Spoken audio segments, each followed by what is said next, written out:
dans le prochain épisode de Demain nous appartient. Tandis que Vanessa tombe nez à nez avec le tueur, Charlie et François se réconcilient. En parallèle, Sylvain reçoit un message d'un corbeau. Attention, les paragraphes qui suivent contiennent des spoilers sur l'épisode de Demain nous appartient demain soir sur TF1. Si vous ne voulez rien savoir, ne lisez pas ce qui suit.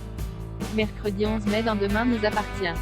Vanessa tombe nez à nez avec le tueur. Vanessa n'a pas dormi de la nuit. Pensant beaucoup à la troisième victime de Mercier, elle questionne Georges sur l'enquête en cours.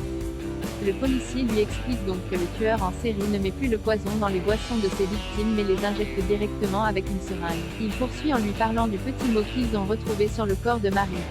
Vanessa s'imagine alors être la prochaine sur sa liste car toutes ses victimes étaient liées au mariage de Louise et Barre.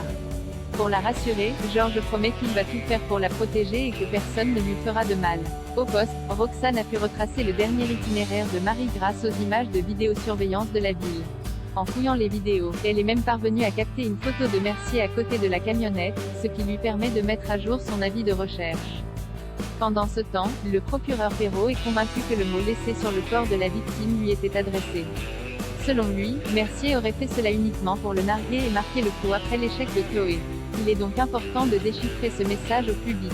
De son côté, Mathilde est triste de voir sa mère obligée de reporter son mariage. Comme Gary et Aurélien étaient censés venir pour l'occasion, Louise a laissé un message sur le répondeur de son ex-mari pour le prévenir de la situation. Malgré tout, Mathilde aurait aimé voir son père et son frère qu'elle n'a pas vu depuis longtemps. Pour faire plaisir à sa fille, Louise rappelle finalement Gary, estimant que cela fera du bien à tout le monde de passer du temps en famille. Au commissariat, Roxane a essayé de créer un script pour relever les occurrences de Loïc Mercier sur les images de surveillance. Ce dernier étant très précautionneux, la jeune femme n'a pu obtenir qu'une dizaine de résultats. Le meurtrier se cachant très probablement dans un camping de la ville, le commandant Constant envoie immédiatement une patrouille sur place. Non loin de là, Léo a raté son bus pour aller aux échecs. Dans la mesure où il a un tournoi la semaine suivante, le petit garçon téléphone à Audrey pour qu'elle l'emmène. Compréhensible, la chef Vanessa accepte qu'elle quitte son poste plus tôt. La nuit tombée, Roxane informe Georges que Mercier est passé plusieurs fois devant le spin.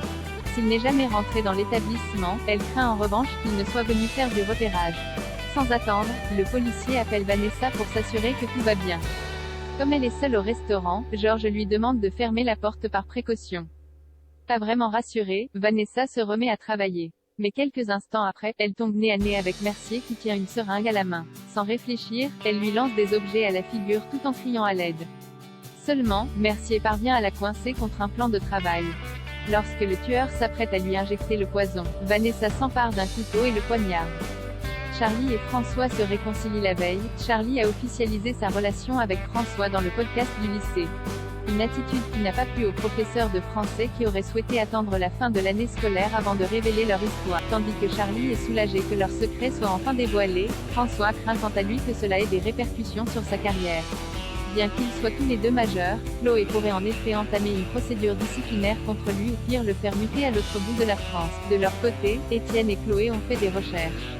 D'après le guide juridique, la loi ne prévoit rien concernant une relation entre son professeur et son élève à condition que celui-ci soit majeur. Même s'il n'y a pas de sanction pénale, Chloé envisage malgré tout de prendre des mesures disciplinaires contre François. Selon elle, il y a une relation de subordination entre un professeur et son élève et elle ne peut donc pas se permettre de rester les bras croisés en espérant que cela passe sous les radars. Par la suite, Chloé convoque Charlie pour s'assurer qu'elle est bien consentante.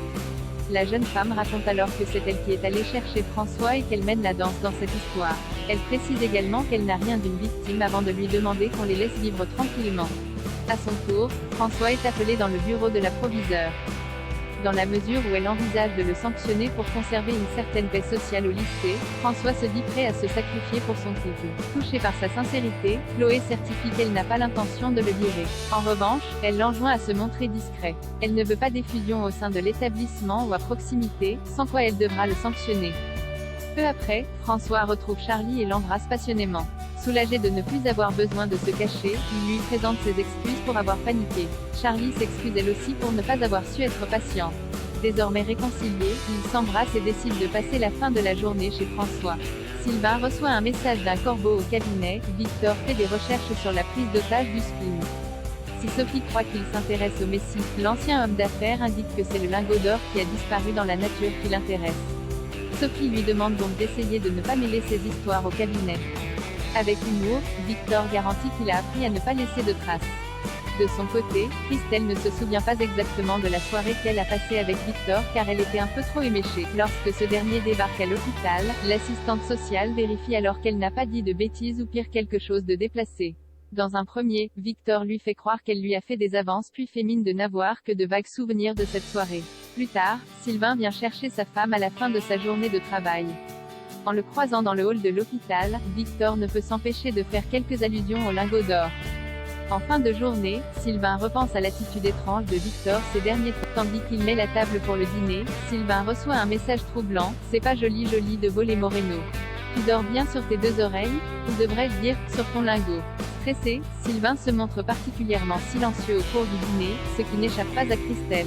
Sylvain lui fait donc croire qu'il est barbouillé et décide d'aller se coucher.